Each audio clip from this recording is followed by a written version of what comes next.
Hello my dear student, आप सबों को अपने यूट्यूब चैनल ईशांत अकेडमी में बहुत बहुत स्वागत है। कल की क्लास में हम लोग देखे थे हमारा पर्यावरण चैप्टर का जैव आवर्धन तक पढ़ चुके थे। तो आज हम लोग पढ़ेंगे यहाँ से आहार श्रृंखला के चरण के बारे में बताए थे। 3 अथवा 4 चरण ही होते थे। तो आज हम लोग शुरू करेंगे जैव आवर्धन से। आहार श्रृंखला में हानिकारक रसायनों की मात्रा में एक पोषी स्तर से दूसरे पोषी स्तर में जाने पर जो वृद्धि होती है उसे जैव आवर्धन कहते हैं। तो आपसे पूछा जाएगा कि जैव आवर्धन क्या है, तो बोलिएगा आहार श्रृंखला में हानिकारक रसायनों की मात्रा में एक पोषी स्तर से दूसरे पोषी स्तर में जाने पर जो वृद्धि होगी उसे जैव आवर्धन कहते हैं। ऐसे रसायनों की सबसे अधिक मात्रा मानव शरीर में ही होती है। आहार जाल क्या है?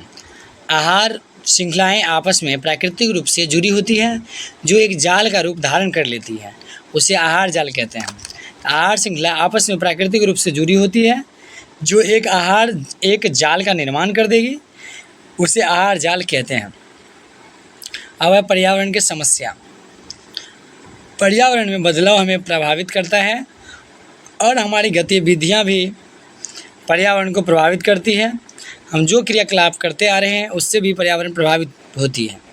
इससे पर्यावरण में धीरे धीरे गिरावट आ रही है, जिससे पर्यावरण की समस्याएं उत्पन्न होती है, जैसे प्रदूषण, वनों की कटाई, बढ़ती हुई जनसंख्या। इसके वजह से भी भारी पर्यावरण प्रदूषित होता है। ओजोन परत क्या है? ओजोन परत पृथ्वी के चारों ओर एक रक्षात्मक आवरण है जो कि सूर्य के हानिकारक परावैंगनिक प्रकाश को अवशोषित कर लेती है।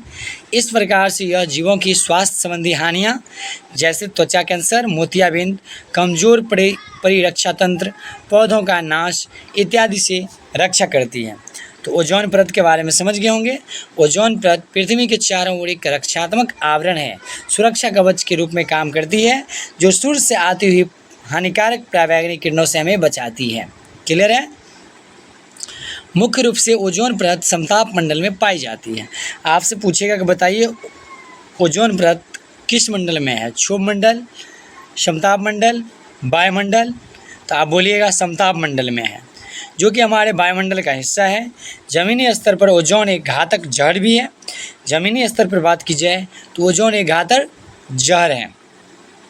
ओजोन का निर्माण निम्न प्रकाश रासायनिक क्रियाओं का परिणाम है। O2 परावैंगनिक विकिरण, O+O अणु, O2+O, O3 ओजोन का निर्माण करती है। ओजोन ऑक्सीजन के 3 परमाणुओं से मिलकर बना होता है।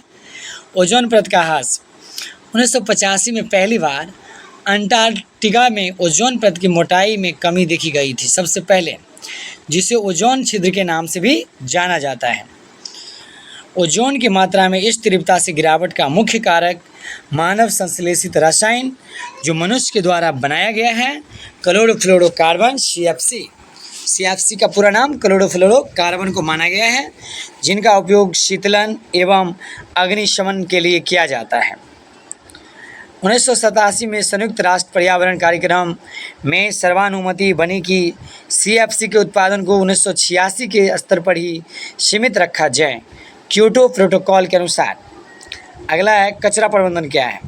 आज के समय में अपशिष्ट निपटान का एक मुख्य समस्या है जो कि हमारे पर्यावरण को प्रभावित करती है। कचरा प्रबंधन, कचरा का समुचित ढंग से प्रबंधन करना। हमारी जीवन शैली के कारण बहुत बड़ी मात्रा में कचरा इकट्ठा हो जाता है। बढ़ती हुई जनसंख्या के कारण हमारा जो दैनिक जीवन में अपना जीवन शैली बदला हुआ है, जिसके वजह से बहुत बड़ी मात्रा में कचरा इकट्ठा हो जाता है। कचरे में निम्न पदार्थ होते हैं। एक होते हैं जैव निम्नीकरणीय पदार्थ, एक होते हैं अजैव निम्नीकरणीय पदार्थ। तो जानेंगे जैव निम्नीकरणीय पदार्थ क्या है। पदार्थ जो सूक्ष्म जीवों के कारण छोटे घटकों में बदल जाते हैं, जो अपघटित हो जाते हैं, उसे जैव निम्नीकरणीय कहते हैं। जैसे फल तथा सब्जियों के छिलके, सूती कपड़ा, जूट, कागज इत्यादि जो सड़ जाता है, गल जाता है, उसे कहते हैं जैव निम्नीकरणीय पदार्थ। समझ गए? जो छोटे छोटे घटकों में बदल जाता है। और जो नहीं गलते सड़ते हैं उसे कहते हैं अजैव निम्नीकरणीय पदार्थ। वे पदार्थ जो सूक्ष्म जीवों के कारण घटकों में परिवर्तन नहीं होते हैं, जैसे प्लास्टिक, पॉलीथीन, संश्लेषित रेशे, धातु, रेडियो एक्टिव अपशिष्ट पदार्थ, ये सब अजैव निम्नीकरणीय पदार्थ है। ये जैव अपघटित नहीं होते हैं। ये शर्तें गलते नहीं हैं। सूक्ष्म जीव एंजाइम उत्पन्न करते हैं जो पदार्थों को छोटे घटकों में बदल देते हैं। एंजाइम अपनी क्रिया में विशिष्ट होते हैं, इसलिए सभी पदार्थों का अपघटन नहीं कर सकते हैं। अब हम लोग जानेंगे कचरा प्रबंधन की विधियाँ। जैव मात्रा संयंत्र। जैव निम्नीकरणीय पदार्थ इस संयंत्र द्वारा जैव मात्रा व खाद में परिवर्तित किया जा सकता है, उसे जैव मात्रा संयंत्र कहते हैं। अगला है सीवेज उपचार तंत्र। नाली के पानी को नदी में जाने से पहले इस तंत्र द्वारा संशोधित किया जाता है, जिसे सीवेज उपचार तंत्र कहते हैं। अब है कूड़ा भराव क्षेत्र। कचरा निचले क्षेत्रों में डाल दिया जाता है और दबा दिया जाता है, जिसे कूड़ा भराव क्षेत्र कहते हैं। कंपोस्टिंग क्या है?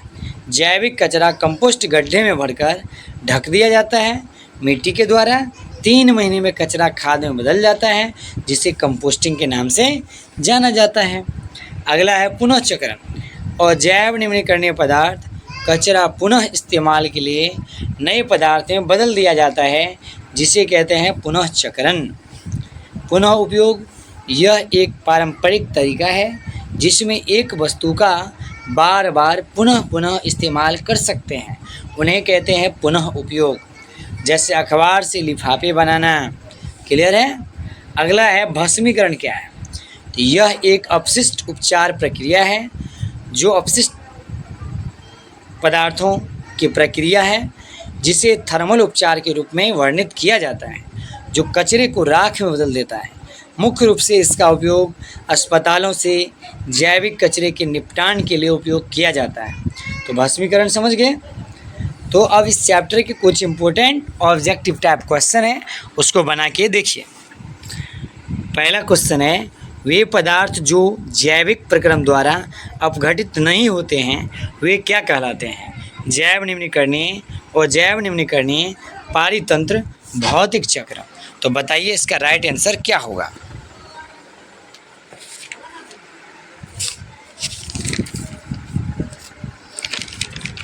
इसका राइट आंसर हो जाएगा ऑप्शन नंबर बी।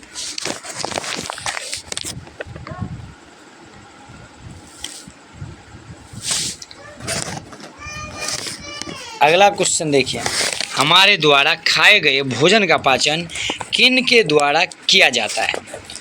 एंजाइमों के द्वारा, अपशिष्ट पदार्थों के द्वारा, पाचन शक्ति के द्वारा, जीवाणु के द्वारा। तो पहला ऑप्शन में है अपशिष्ट पदार्थ, दूसरा बी में है एंजाइम, सी में है पाचन शक्ति और डी में है जीवाणु। तो बताएंगे इसका राइट आंसर क्या हो जाएगा?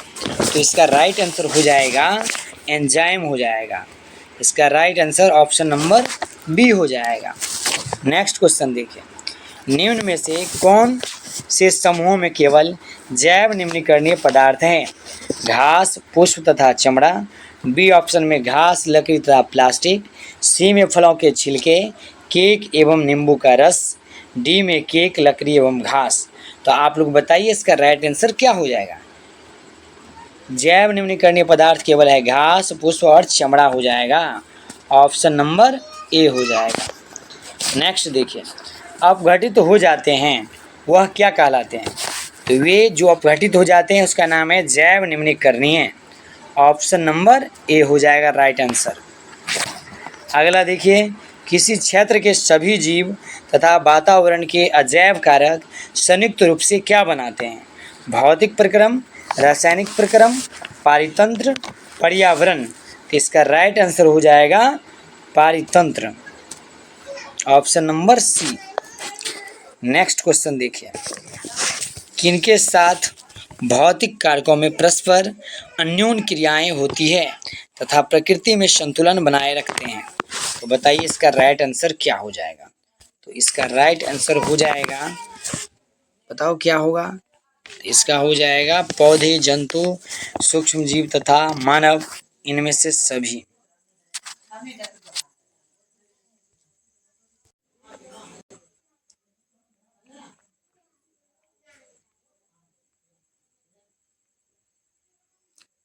नेक्स्ट क्वेश्चन आपका है, निम्न में से अजैव घटक कौन से होते हैं?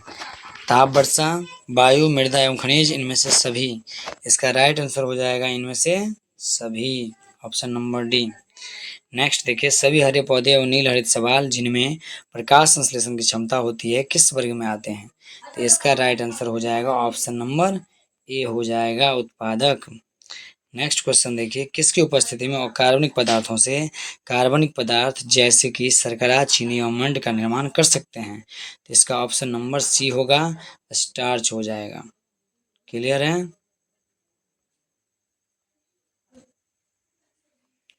उपभोक्ता को कौन से वर्गों में बांटा जाता है? इसका राइट आंसर हो जाएगा सर्वाहारी एवं परजीवी, ऑप्शन नंबर नहीं। क्या क्वेश्चन है, उपभोक्ता को कौन से वर्गों में बांटा जाता है? शाकाहारी, मांसाहारी, सर्वाहारी, परजीवी, इनमें से सभी। तो उपभोक्ता को सभी में रख दीजिए, क्योंकि उपभोक्ता शाकाहारी, मांसाहारी, सर्वाहारी, परजीवी सब है, पढ़ाया गया था। वे जीव जो उत्पादक द्वारा उत्पादित भोजन पर प्रत्यक्ष अथवा परोक्ष रूप से निर्भर करते हैं उन्हें क्या कहते हैं? तो उन्हें कहते हैं उपभोक्ता, ऑप्शन नंबर बी, उपभोक्ता। क्लियर है? नेक्स्ट क्वेश्चन देखें, विभिन्न जैविक स्तरों पर भाग लेने वाले जीवों की श्रृंखला किसका निर्माण करती है? जाल, आहार श्रृंखला, पारितंत्र, पोषी स्तर का। तो बताएंगे, इसका राइट आंसर हो जाएगा आपका ऑप्शन नंबर बी, आहार श्रृंखला का। नेक्स्ट बताइए, जीवाणु और कवक जैसे सूक्ष्म जीव किन अवशेषों का अपमार्जन करते हैं? इसका राइट आंसर हो जाएगा ऑप्शन नंबर ए, मृतजीवी। किसका स्थिरीकरण करके उसे विषम पोषियों अथवा उपभोक्ताओं के लिए उपलब्ध कराते हैं? तो इसका राइट आंसर हो जाएगा ऑप्शन नंबर बी, सौर ऊर्जा का। नेक्स्ट देखिए, किसका स्थिरीकरण करके उसे विषम पोषियों अथवा उपभोक्ताओं के लिए उपलब्ध कराते हैं?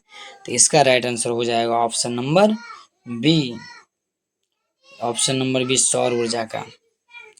नेक्स्ट क्वेश्चन देखिए, किसका स्थिरीकरण करके उसे विषम पोषियों अथवा उपभोक्ताओं के लिए उपलब्ध कराते हैं? तो इसका भी हो जाएगा आपका सौर ऊर्जा। ये क्वेश्चन रिपीट हो गया है। शाकाहारी अथवा प्राथमिक उपभोक्ता किस स्तर के होते हैं? ये होते हैं द्वितीय पोषी स्तर के, ऑप्शन नंबर बी। सूर्य से आने वाले परावैंगनी विकिरण से पृथ्वी को सुरक्षा कौन प्रदान करती है? तो ऑप्शन नंबर ए हो जाएगा, ओजोन परत। तो that's all. Okay, thank you very much.